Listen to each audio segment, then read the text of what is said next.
For those of you who are just tuning into this news, shortages in Venezuela have been intensifying for some time now. People have to wait in line for hours just to get powdered milk, because the fresh kind is nowhere to be found.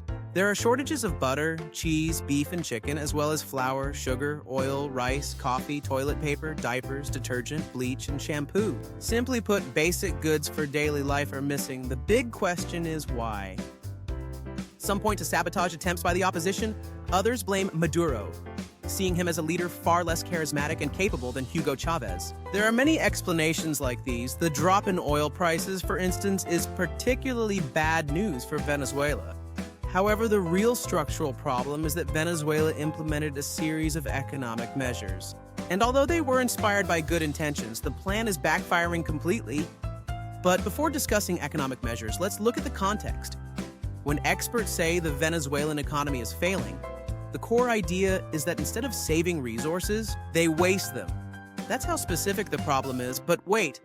Waste isn't just throwing away water or leaving the lights on. Waste is using resources in vain, no matter what those resources might be. Time, space, human talent, knowledge, it doesn't matter. The point is that Venezuela, the country with the world's largest oil reserves, is suffering from shortages because 30 million people can't coordinate to provide goods and services. At least not efficiently.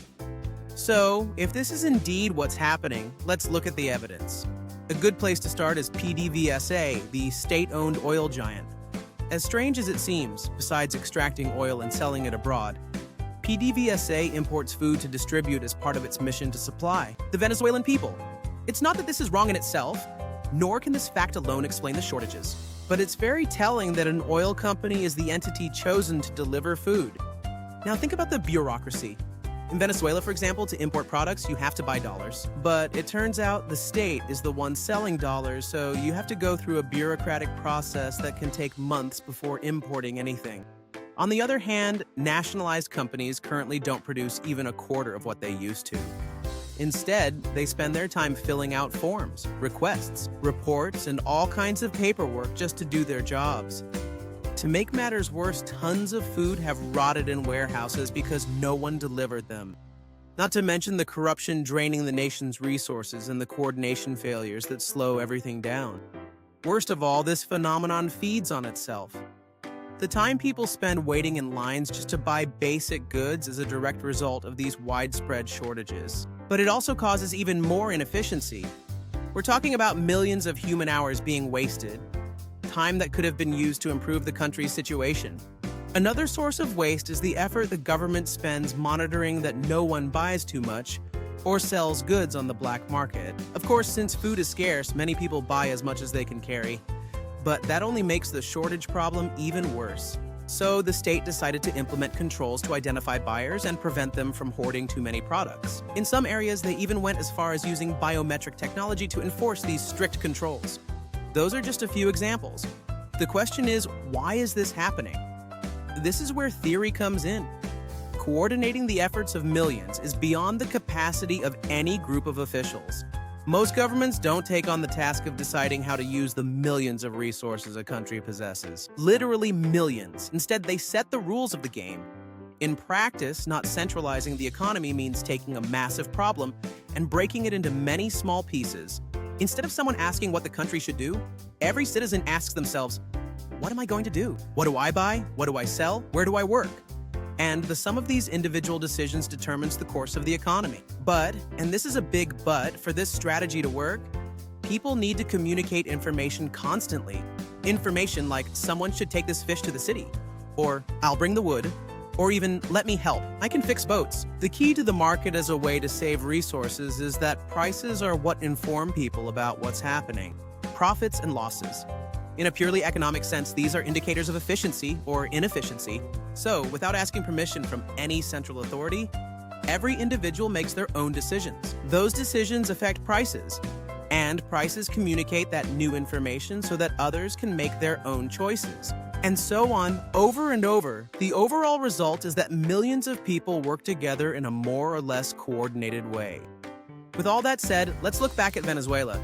It turns out that in recent years, it shifted from a price-coordinated economy to a centralized one. This is where the economic measures start to appear.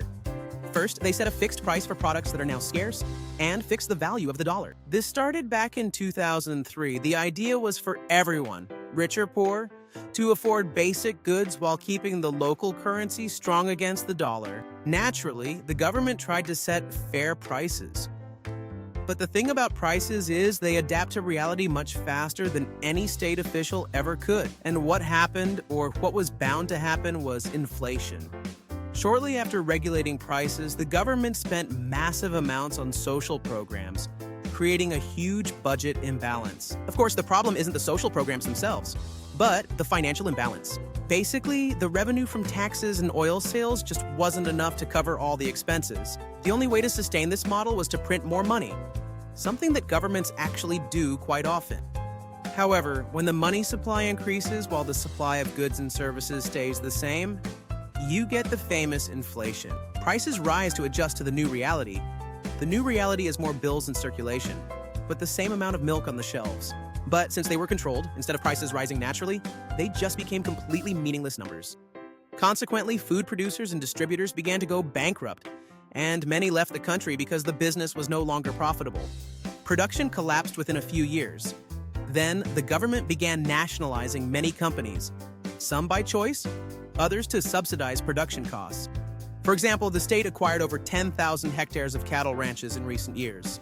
The problem is that the government lacks the experience of the people who used to run those businesses. And even worse, they don't have the necessary information to make efficient decisions. Because when production costs are detached from prices, there's no way to tell if one method is more efficient than another. Basically, the country starts flying blind. Everything is handled through bureaucracy, indicators, and centralized orders that arrive too late. That explains a big part of it.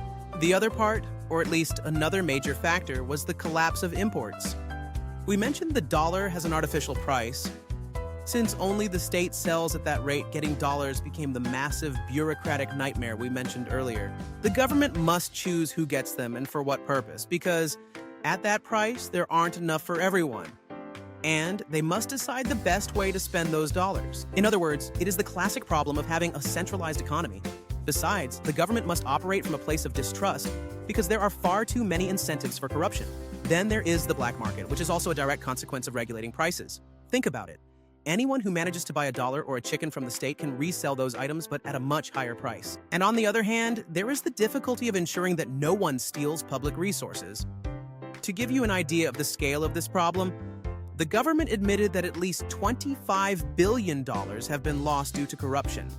So, unfortunately, now the nation must invest a huge amount of resources just to ensure that other assets, like dollars, are being used properly. This involves supervising imports, monitoring production processes, and controlling the behavior of the citizens. It leads to more waste and more inefficiency. And with this, we return to our initial idea. As you may have noticed, this story has a moral that has been repeated many times now in the 21st century, and that is, we must distinguish between the ideals that inspire economic measures and the actual consequences of those measures. For instance, shortages. After all, it is not ideals that feed us, but the way we manage the resources we actually have.